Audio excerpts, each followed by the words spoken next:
दोस्तों, जो आज की कहानी मैं आपको सुनाने जा रहा हूँ वो एक लड़की की आत्मा के बारे में, जो कि कब्रिस्तान के बाहर फूल बेचने का काम करती थी और कैसे उसकी आत्मा एक फैक्ट्री में काम करने वाले राजू के पीछे पड़ जाती। दोस्तों, मैं आगे की कहानी आपको राजू के पॉइंट ऑफ व्यू से सुनाता हूँ। दोस्तों, अगर आप भूत प्रेत से जुड़ी कहानियाँ सुनना पसंद करते हैं तो आप हमारे इस यूट्यूब चैनल को सब्सक्राइब कर लें और साथ ही साथ बेल आइकन प्रेस कर लें।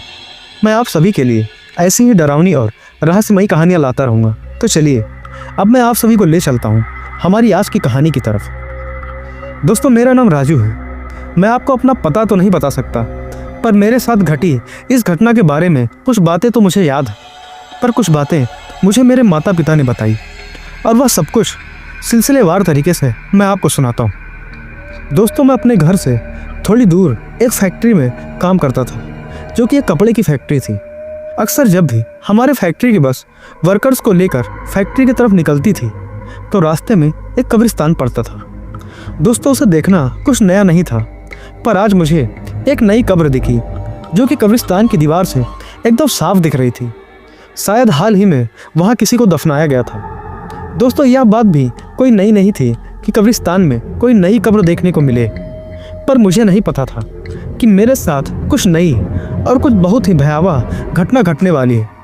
दोस्तों, मैं चाहकर भी अपनी नज़र उस कब्र से हटा नहीं पा रहा था, पर शुक्र इस बात का था कि अब बस वहाँ से दूर निकल चुकी थी और वह कब्र मेरी आंखों से ओझल हो चुकी थी। अब मैं थोड़ा नॉर्मल महसूस कर रहा था, तभी अचानक से मेरे नाक में फूलों की महक आने लगी। मैं बस में चारों तरफ देखता रहा, पर मुझे फूल कहीं भी नहीं दिखा। थोड़ी देर में अब हम फैक्ट्री पहुंच चुके थे और सब कुछ पहले की तरह नॉर्मल हो चुका था। पर दोस्तों, अब यह मेरे साथ हर रोज़ होने लगा। बस कब्रिस्तान के पास से गुजरती और मैं उस कब्र को देखते ही खो जाता, और फिर फूल की वह तेज़ सुगंध जो कि मेरे अलावा उस बस में मौजूद और किसी को नहीं आती थी। पर यह सब यहीं तक सीमित नहीं रहा। आखिरकार वह दिन भी आ गया जिसका मुझे अंदाज़ा भी नहीं था। जब एक रोज़ मैं फैक्ट्री से वापस लौटकर खाना खाकर बैठा ही था कि अचानक से मुझे न जाने क्या हुआ। आज मेरा मन उस कब्र के पास जाकर उसे बहुत करीब से देखने का कर रहा था। मैं घर बिना किसी को बताए कब्रिस्तान को निकल गया। मैं जब तक वहाँ पहुँचता शाम के 7 बज चुके थे। अब मुझे फूलों की खुशबू अपने ही आप जैसे उस कब्र तक खींच ले जाती है, और अब मैं उस कब्र के पास बैठकर बस उसे देखता रहता। और उसके बाद क्या हुआ मुझे कुछ याद नहीं। जब सुबह को मेरी आँख खुलती है तो मैं अपने कमरे में था। घर के बाकी लोग मेरे आसपास बैठे थे। मेरे पूछने पर पिताजी ने बताया कि जब काफ़ी रात तक मैं घर वापस नहीं आया तो सब परेशान हो गए और मुझे ढूंढना शुरू कर दिया। तब जाके कहीं रात के 2 बजे मैं उसी कब्र के पास उन्हें बेहोशी के हालत में मिला। माँ बताती है कि उस रात के बाद से मेरे व्यवहार में पूरी तरह बदलाव आने लगा। मैं फैक्ट्री से आता और चुपचाप अपने कमरे में चला जाता। मेरे अंदर गुस्सा और अजीब अजीब से ख्याल आने लगे थे, मानो मैं अपने आप से अपना काबू खोता जा रहा था। माँ ने मुझे खाने के लिए भी कहा था, पर मैंने यह कहकर मना कर दिया कि मेरा मूड नहीं है। माँ बोलती है, इसीलिए कहती हूँ बाहर कुछ भी नहीं खाया कर, अब जल्दी से सो जा, सुबह जल्दी भी तो उठना है। इन्हीं सब बातों को अपने दिमाग में सोचते हुए मैंने सो जाना ही सही समझा। दोस्तों, रात के 10 बजे होंगे, मानो मेरा शरीर बहुत भारी होने लगा। मुझे चक्कर आने लगे। शरीर इस तरह से हावी होने लगा मानो किसी ने मुझे जकड़ लिया। पूरा शरीर पसीने में भीगने लगा और हैरानी इस बात की थी कि पंखा भी अपनी रफ्तार से ही चल रहा था। मैं बेकाबू सा होने लगा। मेरे अंदर इतनी भी ताकत नहीं रही कि मैं अपनी मदद के लिए घर में किसी को आवाज़ तक लगा पाऊँ।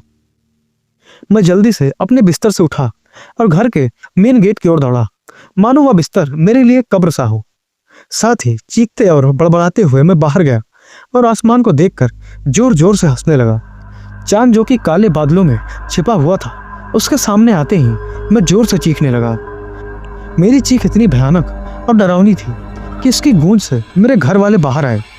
बाहर आते हुए उन्होंने मुझे आवाज़ लगाई, राजू, यह सब क्या है? तो इतनी रात को यहाँ क्या कर रहा है? मैं अपना आपा खो चुका था। मैंने बड़ी बड़ी आंखों से अपनी माँ की ओर देखा। यह पहली बार था कि मैंने उनके साथ इस तरह का व्यवहार किया। जल्दी ही पिताजी बाहर आए। उन्होंने मेरी ओर देखा और पूछा, रूही, तू यहाँ क्या कर रही है?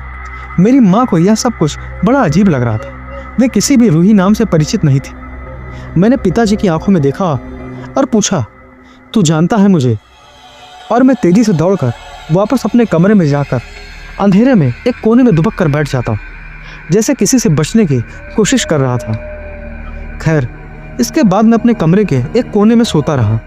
जब मैंने बाहर जाने के लिए अपने कमरे के दरवाजे को खोलने की कोशिश की तो पाया कि वह बाहर से बंद था। थोड़ी देर कोशिश के बाद मैं चिल्लाने लगा, मुझे बाहर निकालो, पर काफ़ी कोशिश के बाद भी वहाँ कोई नहीं आया। करीब दोपहर तक मैं उसी कमरे में बंद रहा। फिर कुछ लोगों की बातें और उनके कदमों की आहट को मैंने अपनी ओर आते हुए सुना। थोड़ी देर के बाद उन सभी लोगों ने मेरे कमरे के दरवाजे को एक साथ खोला। उसमें सभी एक फ़कीर बाबा के साथ थे। मेरे पिताजी भी उनके साथ थे। वे सभी मेरी ओर तेज़ी से बढ़े और उन्होंने मेरे हाथ पाँव को कसकर पकड़ लिया। कुछ देर तक मैं छटपटाता रहा। बाबा ने मेरे गले में एक तावीज़ डाली, जिसके बाद उन्होंने मेरे ऊपर कई फूलों से बनी एक माला डाली, जिसकी सुगंध मुझे बहुत ही जानी पहचानी लग रही थी। अब मैं सुरक्षित था। एक दिन मैं अपने पिताजी के साथ बैठकर खाना खा रहा था।